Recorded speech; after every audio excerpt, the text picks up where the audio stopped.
मिट्टी की ये जुबान है मुझसे दूर मीलों दूर, पर ये दिल है कि चख रहा है उन्हीं अल्फाजों का नूर नूर और नूर नूर और दूर कितना भी जा, इस जुबान से दूर ना जा पाओगे। विमल, बोलो जुबान Kesari. Jai Hind friends, I'm Major Gaurav Arya and you're watching the latest news of the day. In a recent development, the Raksha Mantri of India, Rajnath Singh ji, said, on a question being asked regarding China, he said that we are making all attempts to sort out this boundary dispute with China as soon as possible and all points of friction are being addressed. Now, before I go into it, I'd like to discuss the brief history of this friction. You are aware that we have fought one war, one skirmish or a localized conflict, and you know there has been a lot of friction along places like Galwan, etc. So this started off in the 50s with the Tibetans revolting. They revolted against Chinese rule and they revolted for democracy. This was in the early 50s. You know, China had just come into existence and Mao Tse-tung was not the sort of character who took to questioning very well. Dyed in the wool communist. You know, he was the architect of the Great Leap Forward. He was the architect of the immediate industrialization of China. He was the guy who thought of it, which resulted in the deaths of more than I think 22 to 23 million Chinese. I mean, the Chinese and the Russian governments, communist governments of old, have been responsible for killing more than 20 million of their citizens each.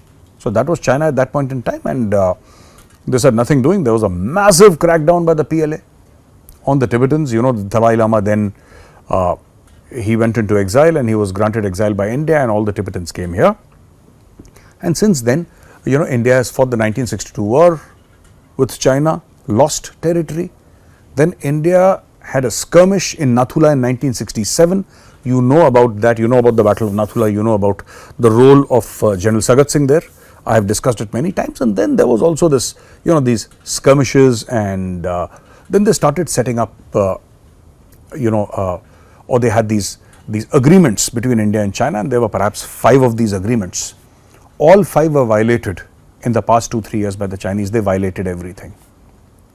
And tensions peaked, you know, at Galwan, where we lost 20 of our braveheart brothers, and Chinese also lost much more than 20, which the Chinese do not admit till date.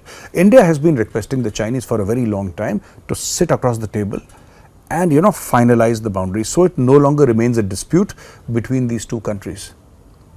Now, these are some of the fastest growing and the largest economies in the world. Both are nuclear powers, both have massive militaries. The only problem is that the Chinese military is not war tested and the Indian military is war tested and battle hardened.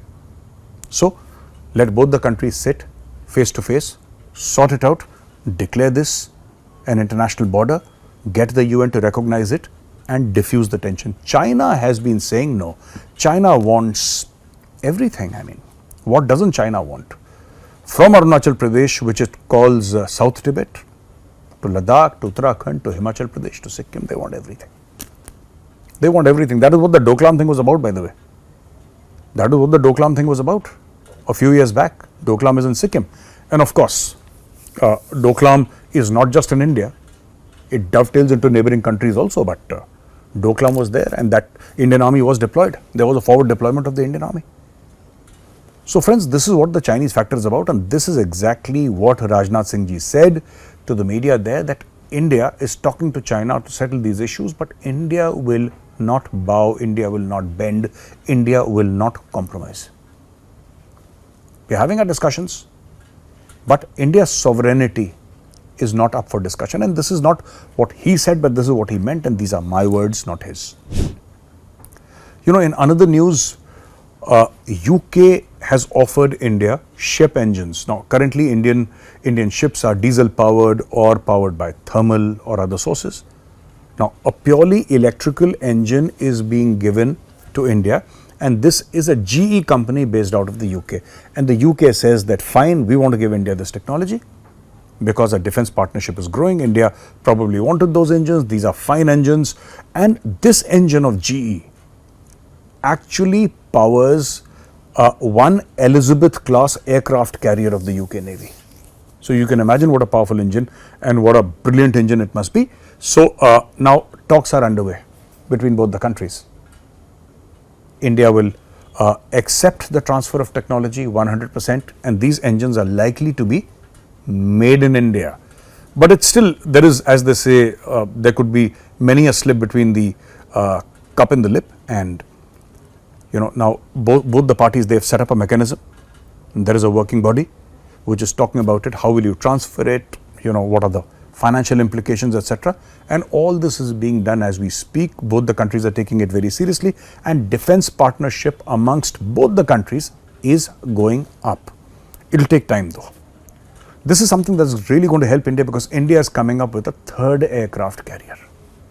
That's already been announced. India has two. India is coming up with a third aircraft carrier, and such an engine, it could be used for anything more than 600,000 ton displacement is what this engine handles. 600,000 ton displacement would easily be one of the top line destroyers of the Indian Navy. Now, coming to the Indian Navy, MV Andromeda was a ship that was under, merchant vessel obviously, under attack by the Houthi rebels. The Houthi rebels have been firing rockets at all the ships that go through that passageway, and they've been attacking everything. So this one had a crew of more than 30 people, out of which 22 were Indians. And there was a call for help, and they asked for help. And the first ship that responded was INS Kochi. Indian ship, destroyer, brilliant. I have spent 5 days on that ship. I have spent 5 days on INS Kochi. Lovely ship, very professional crew, hardcore dedicated. They went ahead and they saved lives, and they saved lives of 22 Indians. So my friends, a lot of people ask me, call me, Major Sahab, why is India active all over? They've never seen India so active. Whenever somebody asks for help, India would send help. But here India is constantly on patrol, protecting other ships, protecting sea lanes and sea commerce. And why is India doing this? Friends, India is doing this because we have an ocean named after our country. After all, there is the Indian Ocean, and we are the net security providers in the Indian Ocean. This is what India claims, and this is what India wants to do. So India says that anybody who comes here, if the intention is peace and if it is commerce, we will do our best to protect you and give you that sort of protection. Nobody else is doing it, by the way. In the near vicinity, there is also the American Navy. There is the UK Navy, but nobody is doing it. They have a very limited role. They are there for the protection of Israel. They are there to give Israel air defense cover. India, on the other hand, is saying something else. India is saying that no, what we're going to do here is protect every ship irrespective of nationality, and that is what India is doing. Ladies and gentlemen, a big salute to INS Kochi.